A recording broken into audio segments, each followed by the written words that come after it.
Hi hello నమస్తే welcome back to my channel. ఈ తరం కోడలు.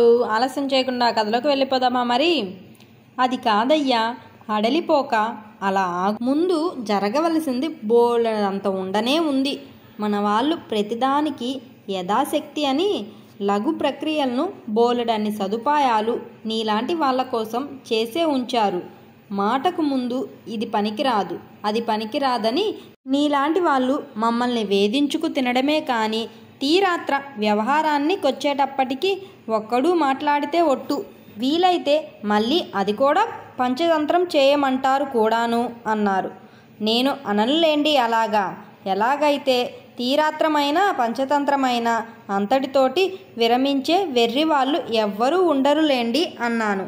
ఆయన సంతోషం పట్టలేక ఏవేవో జ్ఞాపకాలు వచ్చే నవ్వును ఆపుకుంటూ, చాలే నేర్చావు కబుర్లు, అంత దూరం వెళ్ళినందుకు మంచి పాండిత్యమే సంపాదించావు.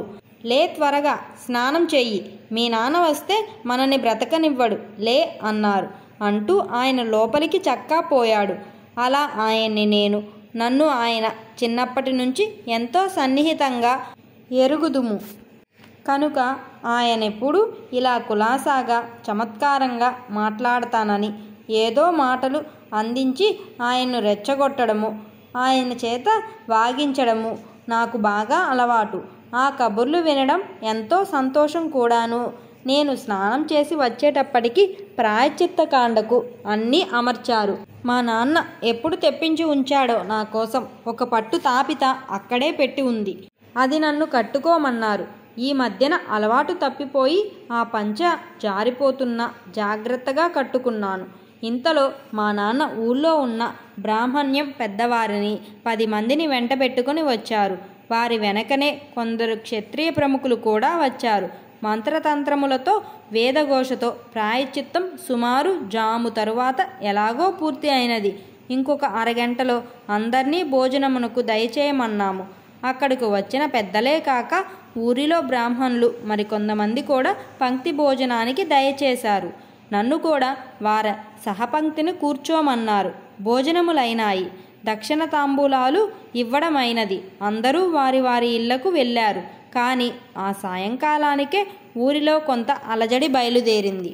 ఈ ప్రాయశ్చిత్తము చాలదని, ఇది శాస్త్రీయము కాదని, అసలు తెలిసి చేసిన తప్పుకు ప్రాయశ్చిత్తం ఏమిటని గ్రామంలో కొందరు తర్జన భర్జనలు ప్రారంభించారు అని విన్నాను.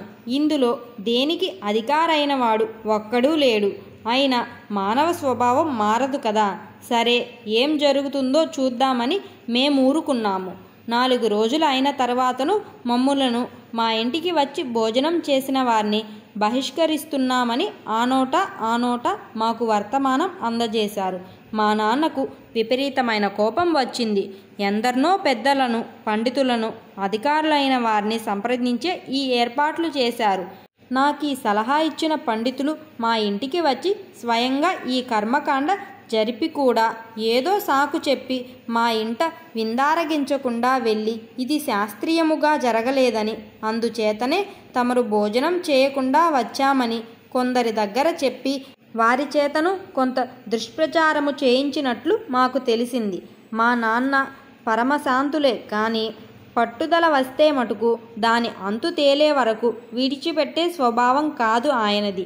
ఈ పట్టుదలలు నానాటికి ఎక్కువైనాయి. తరువాత ఒక రోజున మా ఇంట్లో వచ్చిన పితృ కార్యక్రమునకు మామూలుగా వచ్చే భోక్తలు రామన్నారు. పోనీ అని పొరుగురు నుంచి ఎవరినో తెచ్చుకొని ఆ కార్యక్రమం ముగించుకున్నాడు మా నాన్న. దానితో గ్రామంలో ఉన్న బ్రాహ్మణ్యం 2 పార్టీలుగా చీలిపోయారు. ఈ పట్టుదల చుట్టుపట్ల గ్రామాలకు పాకినది. మా ఊరు బ్రాహ్మణులను ఎవ్వరినీ పొరుగురు వారు సంభావనకు కూడా పిలవడం మానుకున్నారు. దానితో మా విరోధ వర్గము వారు చాలా ఇరుకున పడి రోజులు దొర్లించుకోవడం కష్టమై తుదకు కాళ్ళబేరానికి వచ్చి మా నాన్నగారిని క్షమాపణ వేడి రాజీ పడ్డారు. నిర్హేతుకంగా ఇంత గ్రంథం సాగించారు మా వారు గ్రంథసాంగులు. ఈ ప్రాయశ్చిత్తము ముగిసిన తరువాతను నేను 2-3 రోజులు యథేచ్ఛగా ఇంట్లో తిరుగుతూ వేల పట్టున మా నాన్న పంక్తిని భోంచేస్తూ మధ్యాహ్నం అంతా ఏదో గ్రంథ కాలక్షేపం చేస్తూ కూర్చునేవాడిని.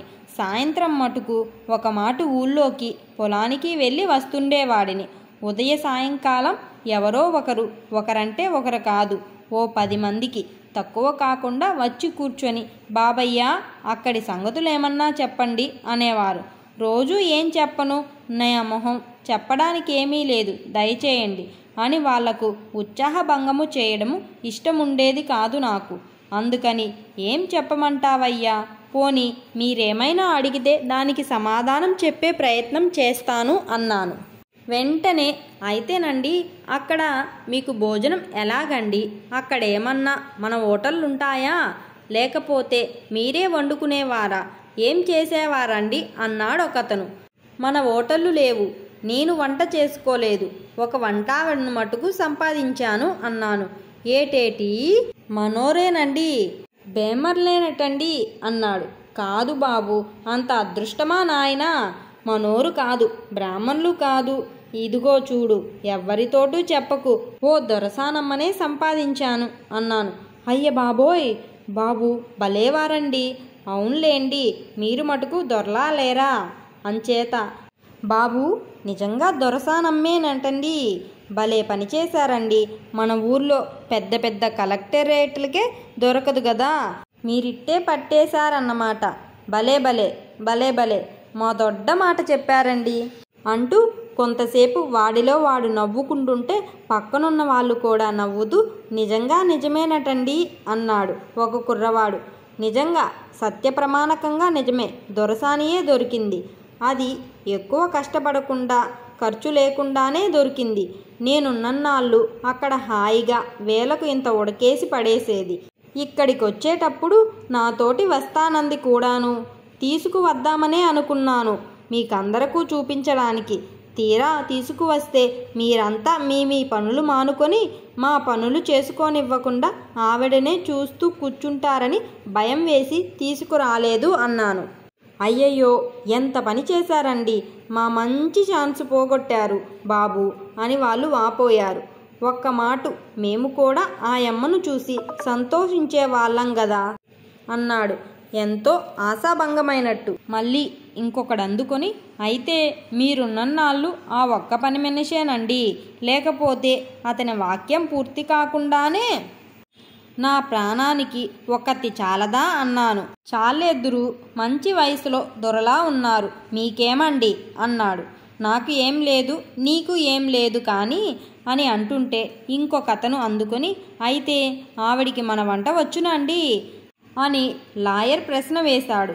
వాళ్ళు మన అన్నమే తింటారండి అని ఇంకొకడు అన్నాడు. తినరు బాబు, తినరు, మన అన్నం వాళ్లకు ఎలా దొరుకుతుంది, మన అన్నం, మన పప్పు, మన కూరలు చచ్చిన ఇన్ని జన్మలెత్తినా ఎక్కడ పుడితే తప్ప ఎక్కడా దొరకదు. అందుకని నేను కొంత శ్రమపడి కొత్త కోడలికి అన్నీ చెప్పినట్లుగానే ఆవిడకు నేను అన్నీ ఓపిగ్గా నేర్పించాను. అంతేనా అండి అన్నాడు ఒకడు. నాకు కావాల్సినది అంతే, అదేదో నేర్చుకున్నంత నేర్చుకొని చేసి పెడుతుండేది. మన వాళ్ళందరకు అదే పద్ధతి. మేము అద్దెకు ఉన్న ఇంటి వారే ఈ సహాయం చేస్తుండడం అలవాటు. మా ఇంటి యజమానురాలికి 2 పిల్లలు కూడా ఉన్నారు అన్నాను. దానితో వాళ్లకు ఉత్సాహం తగ్గింది.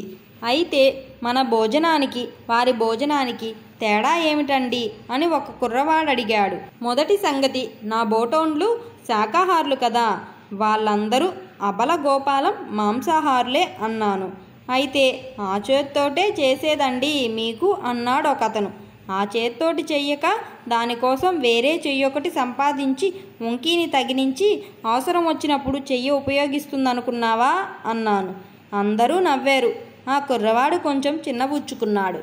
అయితే పొద్దున్నే లేచి మనకు మళ్ళీ స్నానం గట్రా చేస్తారండి అన్నాడు ఇంకొకతను. ప్రతి వాళ్ళు చేస్తారని చెప్పడం కష్టం, అది చలిదేశం కదా, బయట చెరువుల్లోనూ కాలువల్లోనూ ఎవ్వరూ స్నానం చెయ్యలేరు కూడాను. అందుచేత ఇంట్లో ఉన్న కుళాయితోటే వేన్నీళ్లతోటి స్నానం చేయాలి. అది సామాన్యులందరికీ సాధ్యపడే విషయం కాదు. పెద్ద పెద్ద ఇళ్లల్లో ఉండే వాళ్లకు తప్ప తక్కిన వాళ్ళందరికీ సులభ సాధ్యం కాదు అన్నాను. మరైతే తమరోండి అన్నాడు ఇంకొకడు. నేనెలాగో దానికోసం వేరే ఛార్జీ కట్టి స్నానం చేస్తుండేవాడిని మానకుండా. ఇలాగే ఏవేవో వెర్రి ప్రశ్నలు అడుగుతూ నన్ను వేధిస్తుండేవారు. తెల్లవారి లేచింది మొదలు రాత్రి పడుకునే వరకు మనము చేసే ప్రతి పని గురించి వాళ్ళకన్నీ సందేహాలే. అక్కడ కూర్చోవడానికి చేపలుంటాయండి అన్నాడు ఒకతను. తాటాకు చేపల, తుంగ చేపల, ఈతాకు చేపల అని మరొకడు. అక్కడ తాటి చెట్లు, ఈత చెట్లు, కొబ్బరి చెట్లు ఉంటాయా అని ఒకటి సందేహం. నేను మంచం మీద పడుకున్నానా, కింద పడుకున్నానా అని ఒకడు అడిగాడు. లేదు, మంచం పైన పరుపు మీద పడుకునేవాడిని అన్నాను. అయితే అక్కడ మంచాలు, పరుపులు గట్రా ఉంటాయన్నమాటండి అన్నాడు. కంబల్లే కప్పుకోవాలండి అని ఒక ఆసామి ఆశ్చర్యపడ్డాడు. ఒకటి కాదు, 3-4 జోడించి కప్పుకుంటేనే గాని శీతాకాలంలో ఒకప్పుడు ఇన్ని కప్పుకున్నా గాని చలి ఆగేది కాదు అన్నాను. అంత చలి ఉంటుందండి అన్నాడు మరొకతను. అంతా ఇంతా చలి కాదు, మనం ఊహించలేనంత చలి. శీతాకాలంలో ఒక్కొక్కప్పుడు మంచు కురుస్తుంది. అంటే మనకు మంచు పడ్డట్టు నీటి బిందువుల్లా కాదు, ఆకాశం నుంచి ఎవరో దూది పింజలు తెల్లనివి కిందకు దిమ్మరించినట్టుగా పడుతుంది. అది నేల మీద పడ్డంతోటే కరిగిపోతుంది. కానీ ఒక్కొక్కప్పుడు నేల మీద కొన్ని అడుగుల మందంలో నిలిచిపోయి ఒక రకమైన శీతల వాయువు వీచి ఇదంతా ఘనీభవిస్తుంది. అంటే రాయిలా గడ్డగట్టిపోతుంది. అటువంటప్పుడు ఏరులు, నదులు కూడా గడ్డగట్టిపోవడం కద్దు. మేమున్న ప్రదేశం కంటే ఇంకా పైకి వెడితే అక్కడ ఇంకా శీతలం. 6 నెలల చీకటి, 6 నెలల వెలుతురును అన్నాను.